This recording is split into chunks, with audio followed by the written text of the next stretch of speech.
Student, मैं आज अपनी इस वीडियो के अंदर कीपिंग क्वाइट के पोएम को डिस्कस करूंगा, जिसको कंपोज करा है पैब्लो नेरुडा ने। पैब्लो नेरुडा एक ऐसे पोइट हैं जिनको नोबेल प्राइज मिला है अपने लिटरेचर के वर्क के लिए 1971 के अंदर, ठीक है। और पैब्लो नेरुडा को इंटरनेशनल पीस प्राइज भी मिला है 1950 पोएम कुछ इस तरीके से स्टार्ट होती है, now we will count to 12 and we will all keep still. Poet कहते हैं कि अब हम सब मिलकर 12 तक गिनेंगे और फिर हम सब शांत हो जाएंगे। For once on the face of the earth, ठीक है, हम दुनिया के किसी भी कोने पर हैं, हमें शांत हो जाना है, एकदम चुप रहना है एकदम। Let's not speak in any language, हम कोई सी भी भाषा बोलते हैं, इंग्लिश, हिंदी, फ्रेंच, कोई भी लैंग्वेज बोलते हैं, तो आज हम कोई भी लैंग्वेज में बात नहीं करेंगे, किसी भी भाषा में हम किसी तरीके से बात नहीं करेंगे, चाहे वो वर्बल लैंग्वेज हो, नॉन वर्बल लैंग्वेज हो, हम किसी भी भाषा के अंदर बात नहीं करेंगे। लेट्स स्टॉप फॉर 1 सेकेंड, कम से कम 1 सेकेंड के लिए तो शांत हो जाएं, 1 सेकेंड के लिए। And not move our arms so much, ठीक है। आर्म्स का मतलब यहाँ पर यह है कि हम किसी भी काम को नहीं करेंगे, मतलब कहीं पे जॉब पर जा रहे हैं, मछली पकड़ रहे हैं, ड्यूटी कर रहे हैं, बिजनेस कर रहे हैं, कोई भी काम नहीं करेंगे, 1 सेकेंड के लिए शांत हो जाएं और कोई भी काम ना करें। फिर पोर्ट आगे कहते हैं, it would be an exotic movement without rush without engines. तो उन्होंने कहा, पोएट ही कहते हैं कि एक्सोटिक मूवमेंट होगा, अनयूजुअल मूवमेंट होगा, एकदम बेहतरीन मूवमेंट होगा, जब कोई भी किसी भी जल्दबाजी में नहीं होगा, विदाउट विदाउट इंजन्स, कोई भी मशीन्स नहीं चल रही होंगी। इंजन्स का मतलब कोई भी मशीन नहीं चल रही होंगी, कोई कारखाना ऑपरेटर नहीं हो रहा होगा, ठीक है, कोई काम नहीं होगा, कोई किसी जल्दबाजी में नहीं होगा। We would all be together, और हम सब सारे दुनिया के हर एक इंसान एक साथ में होंगे, इन अ सडन स्ट्रेंजनेस, और एकदम ये विचित्र चीज हो गई, एकदम अजीब चीज हो गई। क्योंकि दुनिया के अंदर हर कोई इंसान पैसा कमाने के पीछे लगा हुआ है, कोई किसी से लड़ाई लड़ रहा है, वॉर में है, ठीक है, हर कोई इंसान एकदम बिजी है, ठीक है, कोई लड़ाई लड़ने में, कोई पैसा कमाने में। तो अगर जब हम शांत बैठे हुए होंगे, कोई जल्दबाजी में नहीं होंगे, कोई रश में नहीं होंगे, कोई मशीन नहीं चला रहे होंगे, तो ये एकदम स्ट्रेंज मूवमेंट होगा, एकदम अजीब मूवमेंट होगा, एकदम अलग तरीके का मूवमेंट होगा और ये अच्छा मूवमेंट होगा, ठीक है। आगे पोएट कहते हैं, fisherman in the cold sea would not harm whales and the man gathering salt would look at his hurt hands. तो यहाँ पर पोएट ये कहते हैं कि जो समुद्र में मछली पकड़ने वाले हैं ना, वो किसी भी वेल मछली को नुकसान नहीं पहुंचाएंगे, ये तो एकदम शांति के साथ रहेंगे, किसी भी मछली को, वेल मछली को नुकसान नहीं पहुंचाएंगे। और जो आदमी नमक इकट्ठा कर रहा है और उसे नमक इकट्ठा करने की वजह से उसके हाथ में चोट लगी हुई है, तो वो अपने चोट पर, अपने घावों पर ध्यान देगा, केवल नमक इकट्ठा करके पैसे कमाने के चक्कर में न लगे, अपने जख्मों को देखे, उन जख्मों का इलाज करे, ध्यान दे अपने जख्मों के ऊपर। पोएट आगे कहते हैं, those who prepare green wars, wars with gas, wars with fire, victory with no survivor, ठीक है। जो पोएट हैं वो ये कहते हैं कि जो लोग एनवायरनमेंट को डिस्ट्रॉय कर रहे हैं, ग्रीन वॉर्स कर रहे हैं, एनवायरनमेंट को एकदम बर्बाद कर रहे हैं अपनी इंडस्ट्रियों को लगाने के लिए, अपने प्रॉफिट को कमाने के लिए, जो अपने प्रॉफिट को कमाने के लिए एनवायरनमेंट में हार्मफुल गैसेस को इंजेक्ट कर रहे हैं, या एक कंट्री दूसरी कंट्री पर केमिकल के जरिए या हार्मफुल गैसेस के जरिए अटैक कर रही है, ठीक है। फिर अगला आता है वॉर्स विद फायर, मतलब एक दूसरी कंट्री के ऊपर जो बम फेंक रहे हैं, ठीक है, चाहे वो एटॉमिक बम है या नॉर्मल बम है, जो फेंक रहे हैं, उससे अगर वो जीत भी हासिल कर लेंगे तो उस जीत को मनाने के लिए कोई भी बंदा जिंदा नहीं रहेगा।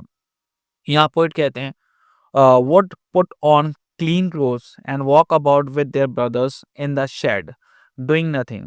यहाँ पोइट कहते हैं कि भाई आपस में लड़ाई झगड़े नहीं करें, किसी भी तरीके की लड़ाई ना करें, जितने भी भाई हैं वो सब नए कपड़े पहने, ठीक है, और आपस में हाथ पकड़ के एक दूसरे का वॉक करें और एक पेड़ की छाया के नीचे जाकर बैठें और कुछ ना करें, एकदम सुकून से बैठ जाएं, शांति के साथ बैठ जाएं। आगे पोएट कहते हैं, what I want should not be confuse with total inactivity, life is what it is about, I want no trunk with death.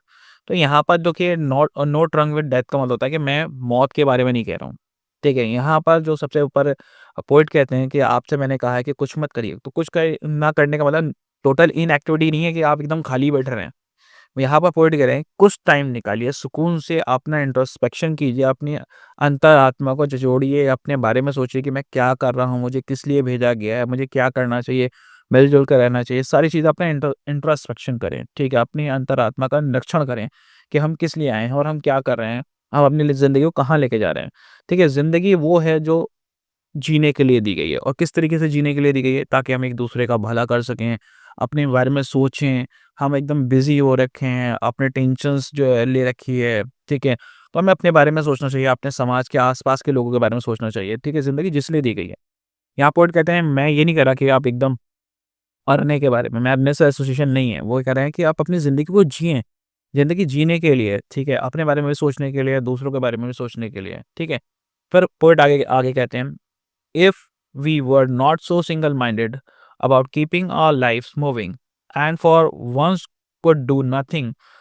Perhaps a huge silence might interrupt the sadness of never understanding ourselves and of threatening ourselves with death. तो इन्होंने कहा कि जो इंसान है ना, वो अपने बारे में खाली सोचे जा रहा है, ज़िंदगी को काटने के लिए बस खाली नौकरी कर रहा है, जॉब पर जा रहा है, बस एकदम उसे कुछ नहीं पता उसकी ज़िंदगी का मकसद क्या है, ठीक है? तो यहाँ पर वो कह रहे हैं कुछ देर के लिए साइलेंट हो जाओ, अपना इंट्रोस्पेक्शन करो, आत्मनिरीक्षण करो, ठीक है? और सुकून से सोचो कि हमें किस लिए बनाया गया है, हम यहाँ पे किस लिए आए हैं। तो हमारे जितनी भी टेंशन्स होंगी, अगर हम सुकून से बैठ के सोचेंगे तो वो सारी टेंशन्स दूर हो जाएँगी, ठीक है? और आज तक हम अपनी जो अपने आप को मूव करते आ रहे हैं, हमें पता नहीं अपनी ज़िंदगी किस लिए गुज़ार रहे हैं, कैसे बस खाली ज़िंदगी गुज़ारने के लिए काम करे जा रहे हैं, करे जा रहे हैं। कुछ नहीं सोच रहे कि हम किसका भला करें, किसका क्या करें, हमें क्यों भेजा गया है, उसके बारे में कुछ नहीं सोच रहे। ठीक है, हम मौत से डरते रहते हैं, तो वो सारी चीज़ें उन्होंने यहाँ पे पॉइंट नहीं कहा। सुकून से बैठकर सोचो अपने बारे में, क्यों बनाया गया है, किस लिए बनाया गया है, क्या चीज़ है, तो उसके बारे में इंट्रोस्पेक्शन करो। फिर आगे पोएट कहते हैं, "Perhaps the earth can teach us as when everything seems dead and later proves to be alive. Now I'll count up to 12 and you keep quiet and I'll go." Poet कहते हैं कि दे अर्थ से हमें बहुत सारी चीज़ें सीखनी चाहिए। जब सब कुछ मरी हुई नज़र आती है तो अर्थ ज़िंदा नज़र आती है हमें।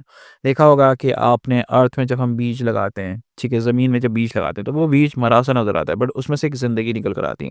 तो अर्थ जो है वो चुपचाप से दूसरों को ज़िंदगी प्रोवाइड करती है। इसी तरीके से जो पोएट कहते हैं वो दूसरों को हमें लाइफ़ देनी चाहिए। जिस तरीके से अर्थ जो है एक प्लांट को उगने में मदद करता है, इसी तरीके से हमें भी दूसरों को आगे बढ़ने में मदद करनी चाहिए, हेल्प करना चाहिए और एक सुकून से सोचना चाहिए, एकदम शांति के साथ। ठीक है? तो पोएट कहते हैं कि मैं अब 12 तक गिनूँगा और आप सब चुप रहना और मैं चला जाऊँगा।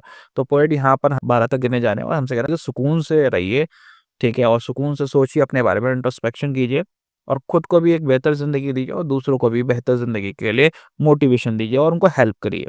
तो यहाँ पर हमारी पोएम जो होती है वो ख़त्म हो जाती है। तरीके की अच्छी वीडियोज़ के लिए आप मेरे चैनल को लाइक कीजिए, सब्सक्राइब कीजिए और मैंने डिस्क्रिप्शन के अंदर अपने व्हाट्सएप चैनल का लिंक दे रखा है, उस व्हाट्सएप चैनल को आप जॉइन कीजिए।